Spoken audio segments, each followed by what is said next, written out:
So, after the Boston Tea Party, you guys learned that the Parliament passed what was called the Coercive Acts. The colonists decided to call them the Intolerable Acts because they were just too awful to be put up with. Now, the colonists in Boston were not alone. They received sympathy from a lot of the other colonies who also believed that if the Parliament could take away the rights of the citizens of Boston, then what was to stop them from doing the same thing to people in other colonies? So, in September of 1774, September 5th, a very important meeting took place in Philadelphia at what we now call Independence Hall. And that was the meeting of the first Continental Congress. Continental because it had to do with the 13 colonies that were on the continent of North America. Representatives were sent, so people from each colony, a representative is somebody who will speak to you. So people from each colony, except for Georgia, went to the first Continental Congress in Philadelphia. Georgia at the time was having some problems with neighboring native tribes and did not want to anger the British too much because they would need the assistance of their military to help them. So Georgia did not send anybody to the Continental Congress. The people going to the Continental Congress would be considered to be troublemakers and possibly traitors at this point by the king. They're there to discuss what they don't like about England and what they're going to do about it.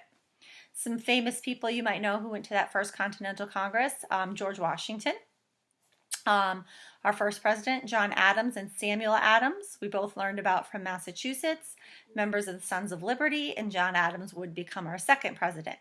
Right now, they're just representatives to the Continental Congress. The Continental Congress, so this meeting of people from all the colonies, decides on a few things, and sort of not much all at the same time.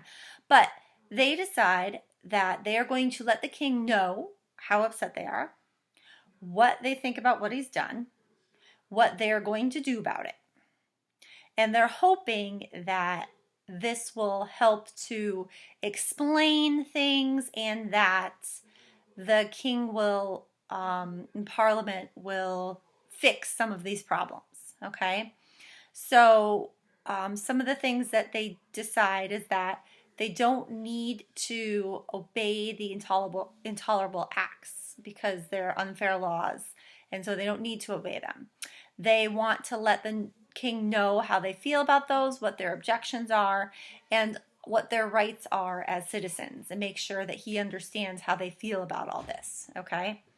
And they also make an agreement not to import or export goods from England to try to kind of punish England and prove a point by not buying anything that's coming out of England or sending goods to England. So basically this is what they decide. It takes them until about October 26th, from September 5th to like October 26th, 1774 to kind of come up with this. And they send this off to England, and basically they agree that they will meet again in May of 1775 and see what the king does. So that's what they're going to do. All right.